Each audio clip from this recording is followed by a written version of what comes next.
Welcome, ladies and gentlemen, to the Horses Now podcast, your go-to source for everything in the world of horse racing. I'm your host, T. Gridge. As always, I'm joined by Kenny McPeek. Kenny, what's happening, my man? We're finishing up the fall season here at Churchill this week. Okay. Well, you've had a lot of horses running. Yeah, we have. We sure have. It's that time of year. A lot of our young horses have come around and gone through their baby issues. And this time of year, we make a lot of starts towards the end of Churchill. And now we're starting to kind of migrate horses different directions after that. How's it been? Horses ran pretty good for the most part? Are you pleased? It hasn't been the greatest fall ever, but you know we won a Breeders' Cup Distaff, so that pretty much made November itself. Sure. Yep. But beyond that, I could have been a little happier with the way some of them ran. But look, these evolve, so you have periods, training racehorses, owning them, jockeys, everything.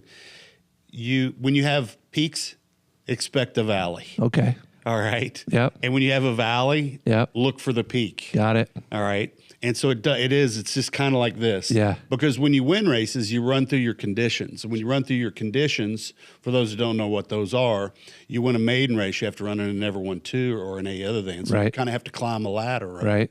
And then when you won races, the ladder gets a little steeper and a little more difficult. And then you're trying to find a level where horses fit. Right. And so it's kind of a back and forth. But when you run through a lot of conditions and win those kind of races, then you've got to raise conditions. Then sometimes it sends you to a valley. Got it. Yeah. So if you have a great Keeneland meet, you might have a bad Churchill meet. Okay. And if you have a bad Churchill meet, you're going to have a good Oaklawn or Fairgrounds or Gulfstream meet. Okay. So all of it just kind of flows together. Do you have a track that you feel like, hey, my horses tend to run better at this particular track? Keeneland to Churchill. I think historically probably a little more at Keeneland years back, but now I think we run better at Churchill. It is our base of operations as far as our main string, but Churchill is the purse structure is fantastic. We've got a good team there. Mm-hmm. So Churchill we've been quite successful at over the last several years. How many horses would you have at, let's say, Churchill at a time? Like right now, how many horses do you have stabled at Churchill? Well, right now we're closing that division down. So we're edging into winter. Okay, which is going to be our topic today is winter racing. So we're going to kind of get into that. But as of today, we're down to 16 there. And typically we keep 36. And the barn is full. Wow. Most of the season, most of the year. Yeah. But we've whittled down to 16, and then after the last racing date for us here is November 30th. Okay. Then we migrate those 16 horses different directions. Different farms or wherever it may be. Right? Some will go over to Keeneland to race at Turfway. Some will go to Oaklawn. Some will go to Fairgrounds. Some will go to Gulfstream. How do you make those decisions? It's tough sometimes. It depends on ownership and who wants to race where. It depends on talent level. It depends on condition books. Got it. So this winter I'll be working out of 4 different condition books. I'll be working the Turfway book. Yep. The Fairgrounds book, Oaklawn book, Gulfstream book. Got it. Yeah, and that's sometimes tough keeping your brain into 4 different. Oh yeah. Yeah, but we've got agents. I mean, for those that have met Brian Hernandez and Colby, their agent Frank Bernice handles a lot of decisions for me, and Joe Santos is an excellent young agent who I've known since he was 3 or 4 years old. But Joe and I actually, before I came here today, we sat down and went through a couple of books, and he's going to keep his, what I'd call, hand on the pulse on a couple of different spots this winter, specifically Gulfstream, Turfway. So do you have owners that are very persistent on their horses running? Or do you have owners that are like, hey, let's take this off, let's rest? Or do they leave that decisions all up to you? They leave it up to me. At this stage in my career, I have a lot of young horses, and young horses are a process, and in some cases a long process, and you can't rush that. And yet, when I was a claiming trainer, when I was young, specifically, I trained for a gentleman named Ray Cottrell, one of my favorite people ever, but he was ultra intense. Yeah. I mean, Ray's like, you got to get this horse in. He needs to run. I mean, Ray was constantly kind of pressing the envelope there, but he's passed away. Okay. But wonderful guy. And I don't claim horses anymore at this stage in my career. So it's a different dynamic. And there are trainers out there that are doing that. And sometimes you have owners looking over your shoulders. Sometimes you don't. Yeah. It just depends on the owner. Yeah, makes sense. All right, so the topic today is winter racing. First question here. Can you explain how winter racing differs from the rest of the racing calendar in terms of preparation and strategy? Yeah, so great question. So when you're spring racing, everybody's congregated typically in Kentucky. A lot of the horses go north. We summer at Saratoga. We come back for the fall into Kentucky again. Still winter racing, or they're racing in New York in the fall and into the winter. Right. But I liken it to kind of a pyramid down, in that all the horses in Kentucky have to make some decisions on what direction they're going to go. And you want to avoid the weather. You want to try to get someplace where you don't lose any time, that the track won't be frozen. So trainers have to make decisions specifically, and I'm going to talk about Kentucky racing. Okay. And how we're kind of centralized here in the Midwest. We won't get into California, but say, okay, here this week, fall racing's ending at Churchill. Right. We're going to leave a few horses to run at Turfway as long as the weather cooperates. Okay. We've sent horses to Oaklawn. Purse structure's fantastic. Okay. We've sent horses to Fairgrounds South. Great surface.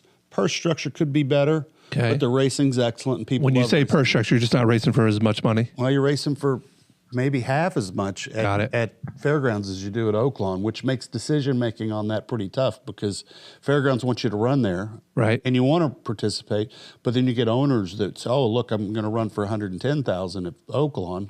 Let's go there. Okay. That's something you have to respect. Then we have Florida racing, and I was a participant in Florida racing for 30 years, but I haven't raced in Florida for several years. Okay. This year we did decide to put a group down there. Well, you have a farm in Florida too. Well, I have a training center in mid-Florida. Okay. But the racing center is Gulfstream Park, which is in South Florida. Got it. Allendale. Right. Fair enough. But we're gonna work to participate down there again and see if we can get into a little rhythm down there. But to go back, the horses went all different directions at the end of the season right now, or they're going all different directions. You'll have trainers that go to Payson Park. Wonderful place, very expensive. Palm Beach Downs is where Todd Pletcher and others train. You've got Palm Meadows Training Center, which is in Boynton Beach. Yeah. A lot of top trainers go there. And some Florida trainers, year-round Florida trainers, stay there. Okay. And then you could race in Tampa. You can race in Gulfstream. Both of those tracks will be racing all winter. Okay. And then as you go probably west, Fairgrounds is only about 9-hour van ride from Silverleaf Hills. And then you can keep going. You've got Delta Downs. You've got Houston. So same Houston racetrack. And then you got California racing, which is another deal. I've raced there in the winter before. Right. Logistically, I didn't like to be 3 time zones. Yeah, that's away. tough. Yeah, but that's kind of the gist of it. And then some horses will stay around Turfway, but mostly the horses migrate south. And it's all because of weather, right? You're going to the warmer weather, and that way they can continue to either train or run or both. Well, I've seen some brutally ugly winters in Kentucky. I've seen some brutal winters in Oaklawn. Last year at Oaklawn, when we could see that it was getting ready to freeze up, we hustled horses like Mystic Dan out of there. Got it. And Torpedo Anna was there briefly, had to come to Kentucky for a little exam, went back to Fairgrounds. So we were able to develop a lot of the young horses at Fairgrounds and avoid the freezing weather. But it's a constant, especially starting about the middle of December, we'll start getting enough frozen. Every now and then you get frozen track. You don't want to get on that. Yeah. I cut my teeth at Latonia, which is now Turfway. Yeah. And I can remember having 3-degree weather and we were racing. Yeah. Oh, brutal. Crazy. Brutal. I don't want to be a part of that. Now, Kenny, is that a luxury to be able to kind of go to the warm weather states? Do some trainers, are the horses that stay here and have to stay here? Completely up the train. You know, when I was a young trainer, I didn't have a choice. I needed to stay. Right. So it's kind of a luxury to be able to go to the warmer weather. Well, that's where my horses fit, was back then. It was in Kentucky. Yeah. Now I've got enough young horses and older horses that we need to definitely have them south where we can continue to progress with them and develop. Move that microphone up for me a little bit there, Kenny, so they can move them. Yeah, there we go. I've wondered that. Now, so does Churchill's Downs just shut down operations altogether? Are there horses there at all through the winter? No. They'll be at the training center, the Spectrum, which is the old Louisville Downs. Really? Yeah, there'll be a group of trainers at stable over there. Years past, they would keep Churchill Downs open for the winter, and they would charge stall rent. But in many cases, the track was frozen solid. Yeah. And once it freezes, you really can't do anything with it. You don't want to go out on a frozen racetrack at all. Well, because the horse can get hurt, right? Well, you're going to deal with foot bruises. Yep. The horse's feet are very sensitive. Yeah. The racetracks will turn to little pebbles of rock, yeah, frozen ice. You don't want foot bruises, or what happen is spring comes, and you look up and you've got a barn full of foot bruises. Yeah. And you don't want that to happen. So you stay off frozen tracks. I don't believe in training 25 degrees or less. I think the wind chill alone, it's hard on the riders and it's hard on the horses. Okay. And I do think that it could, in some cases, create bleeders. Yep. But it's just a real uncomfortable thing to be out there 25 degrees or less and traveling in some cases, 20, 25 miles an hour into the wind. Sure. I mean, there are certain horses that maybe need to train, but I've found that probably the best thing in the world is keep them in the barn, keep everybody cozy, wait till the weather clears. When it clears, get back to work. When you keep them in the barn, so I still, and obviously I'm a huge novice on this, Kenny, so I'm learning, but when you say keep them in the barn, what does a day look like that for a horse? I mean, you got to get them out and walk them around and do something with them, right? Well, in the cold weather, we have staff that comes back and walks them in the morning and in the afternoon in some cases. But you're not running them on a track. No. And you can leave a horse's legs open on those days, which is a good day to feel and see if you see anything that's of any interest or concern. But you really take those days and turn a negative into a positive is what I try to do. I tell my staff, even my riders, look, you're going to get paid whether we train or not. Come in and help everybody out. Let's get everybody in and out. Make sure everybody gets walked, bedded deep, well fed. There you go. Rubbed down. Yeah. And then put away for the day. Some trainers like to jog horses in the shed row. They like to keep them moving in the barn. I'm not a big fan of that. Went through a stage where we did a lot of that. We'd jog them in the shed row during frozen days. It's kind of dangerous, especially if you've got grooms on one side of the shed row or trying to navigate. Maybe run somebody over. Yeah, for sure. I mean, I actually had a horse rear up and fall over into a muck cart one time, turned it into a pretzel. Oh, wow. I said, let's just walk everything a little safer. Yeah. But it depends on your facility. If you've got a facility that offers a jogging barn, I know in New York they have a circular barn up there that they use in the winter. So indoors. Yeah, keeps them indoor. But even then, it gets crowded and you've got horses coming and going a lot. But like I said, every facility is a little bit different. So how do you decide which horses to race during the winter versus resting them for the spring? Really depends on how hard they ran in the spring, summer, fall. How many races? Well, admittedly, we kind of gear down our whole barn in December and January, in that most of the horses have run hard all season. At that point, you want to try to give them some sort of break. I know the expectation at some of the tracks is they want us to come right back in and run, but at the same time, it really depends on the horse.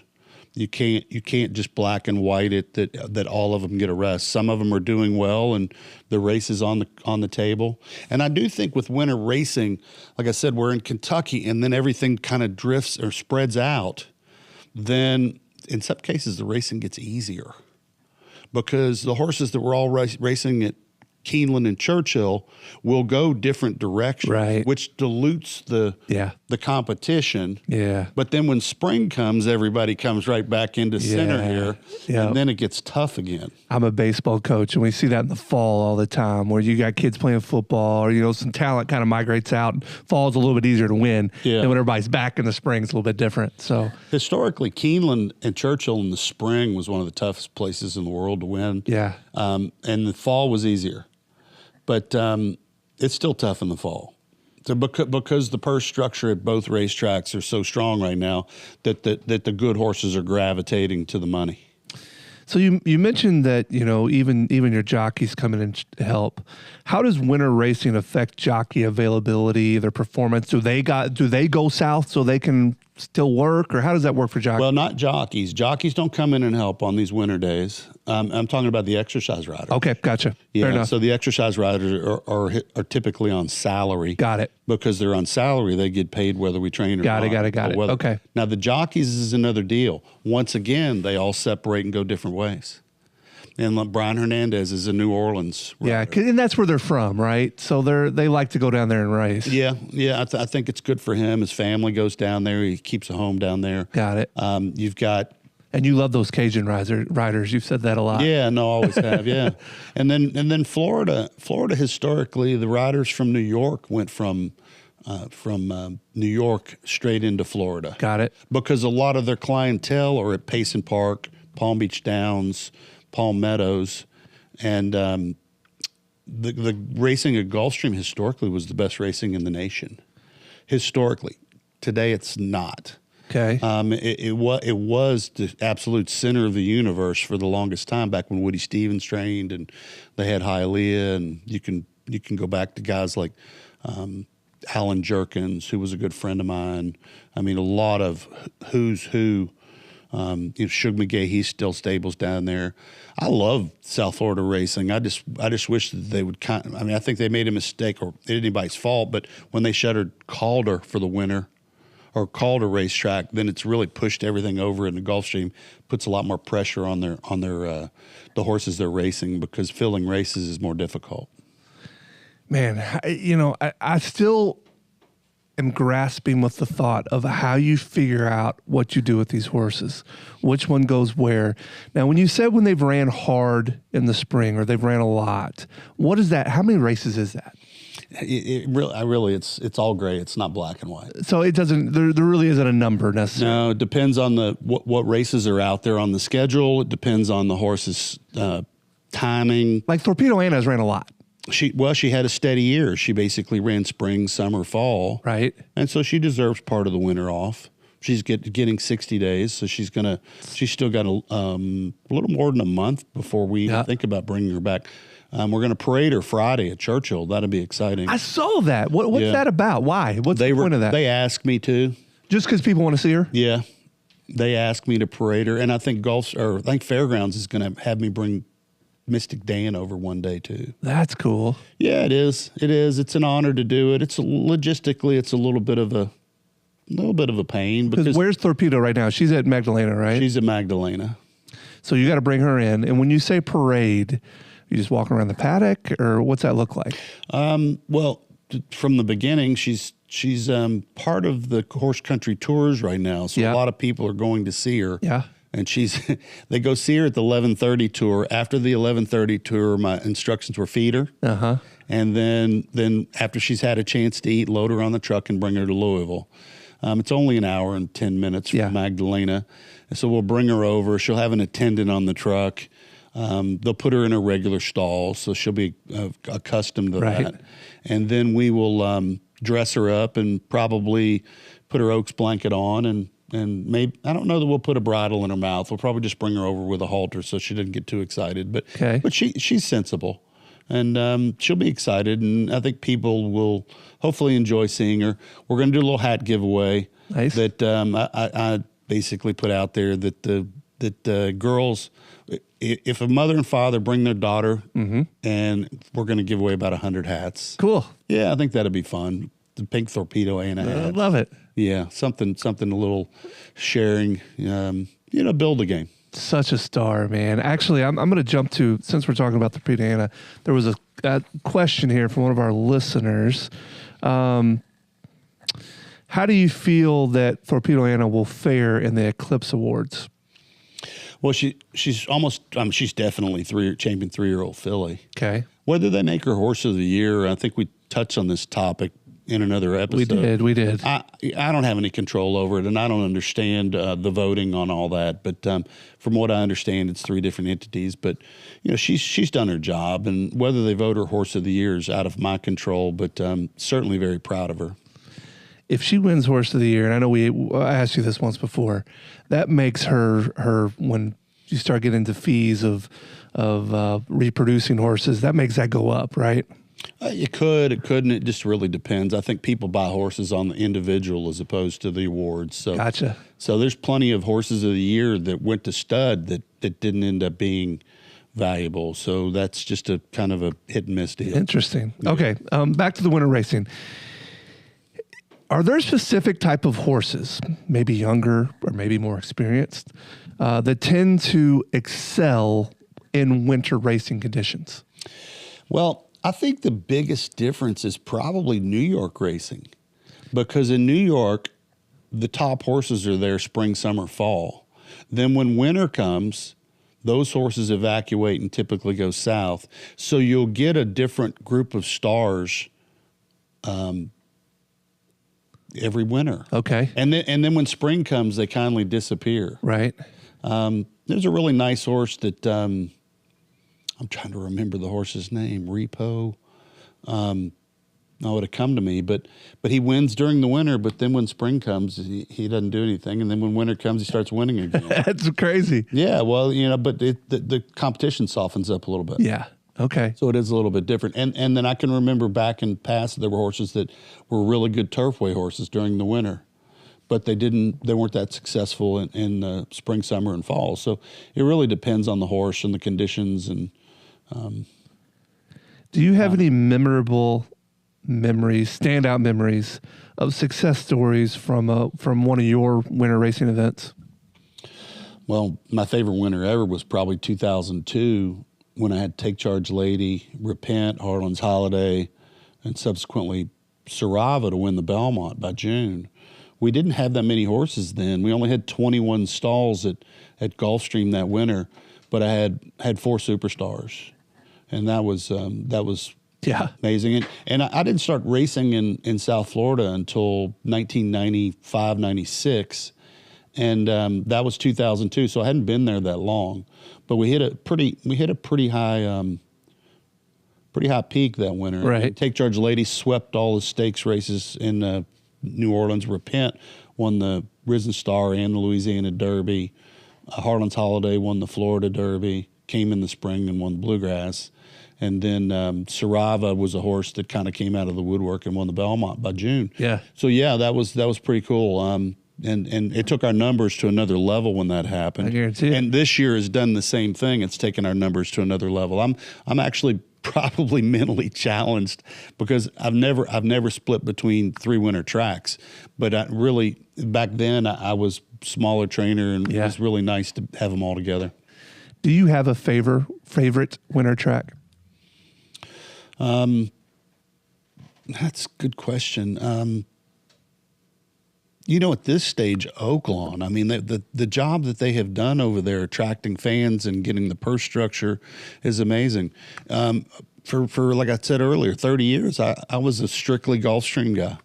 I went Gulfstream, every winter. Why?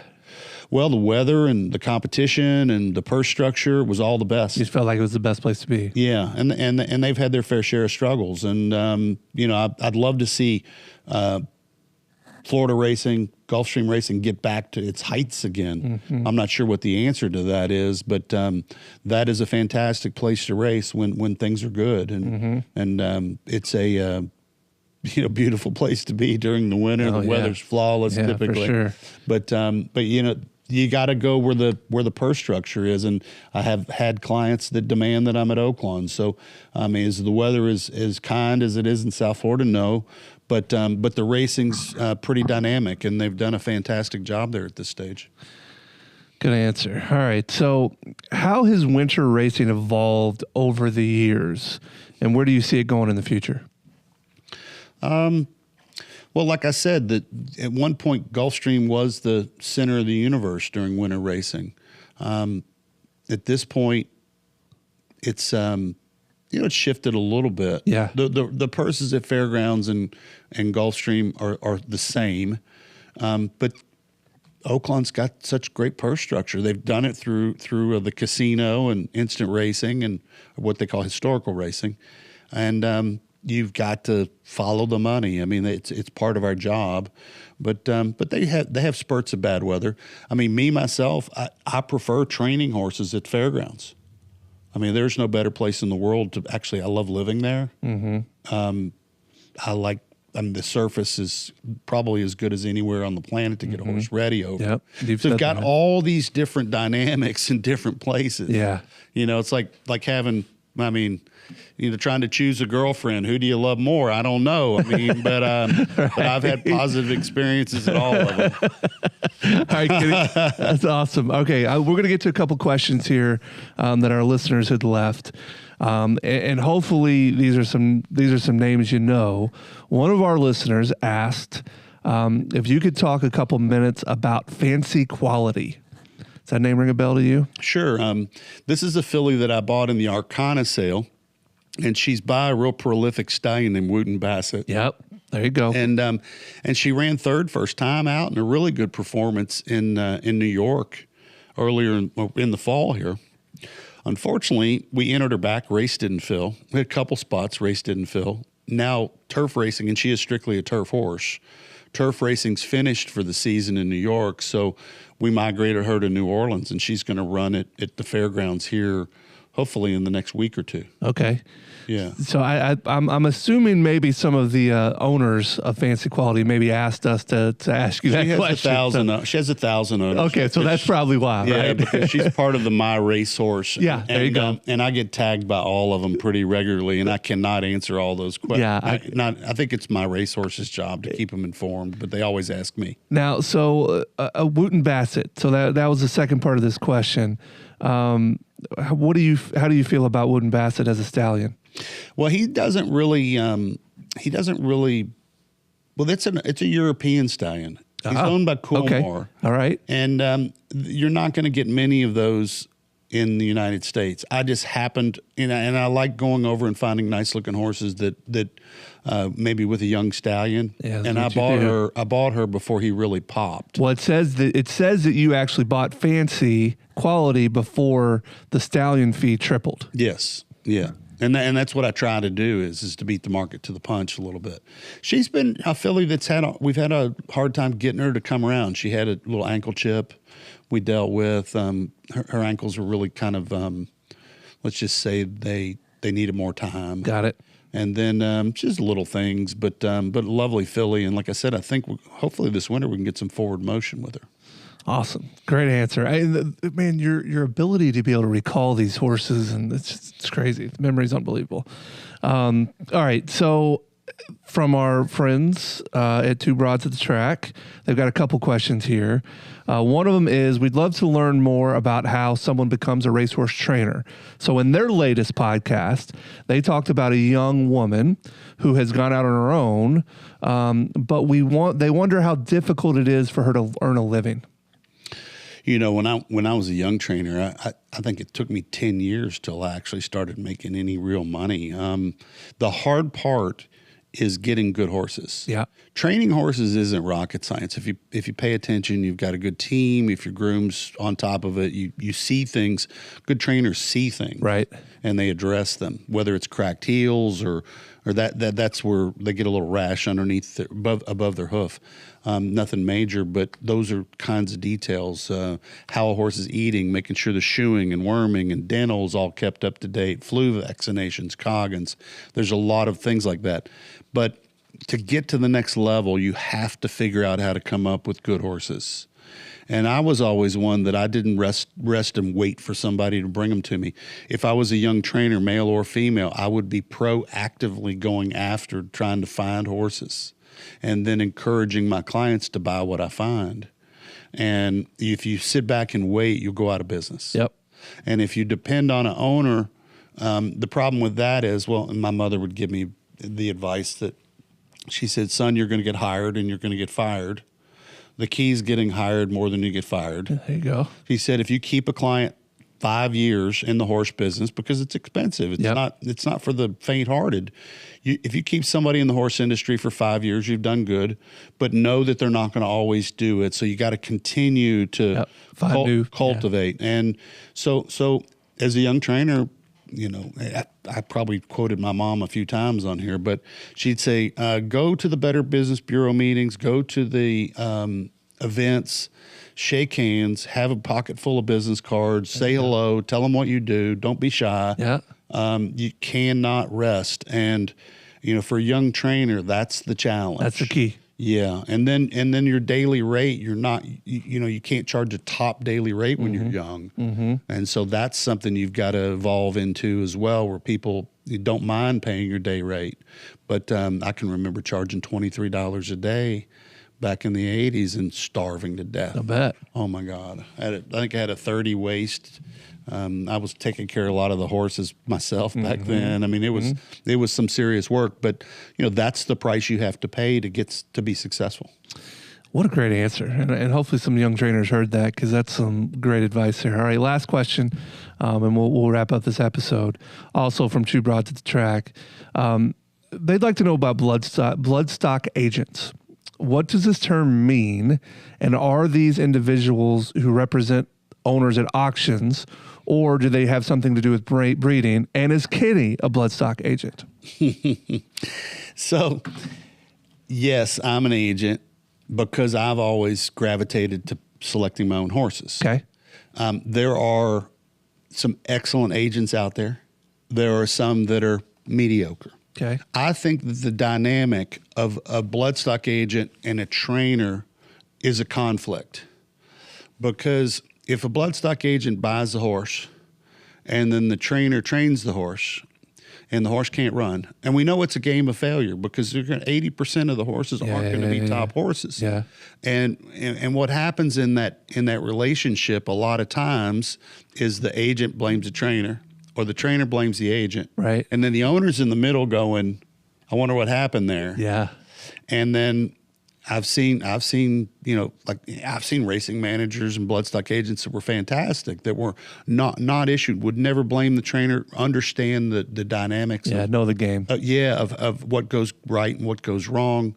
And I do think there needs to be a relationship between the two. Mm-hmm. I happen to be both. I was going to say, well, how do you avoid that conflict? Because you just said you think it's a conflict to be both. Well, no, it's not a conflict to be both. It's a conflict to have two different.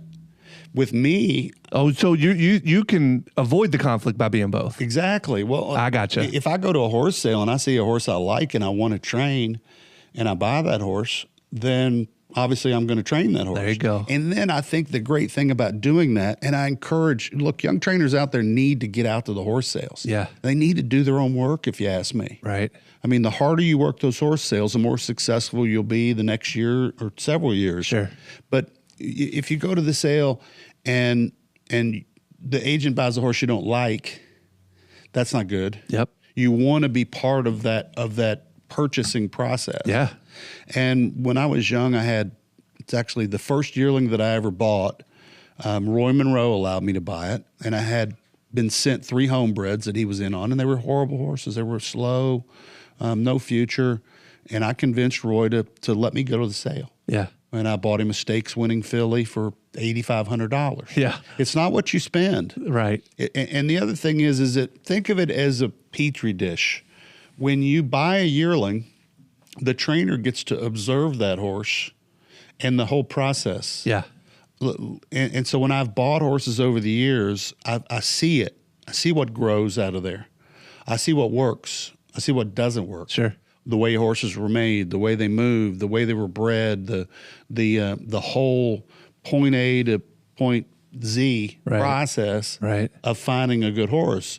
So every time I buy a young horse, it's literally a learning experience, whether it's a fancy quality, whether it's a Mystic Dan or whomever, you see that whole process. So then when you go back to the sale the next year, there's that lesson you learned. I mean, if you do something 10,000 times, you're suddenly an expert. Yeah. But you've got to look at thousands and thousands of horses to learn how to do that.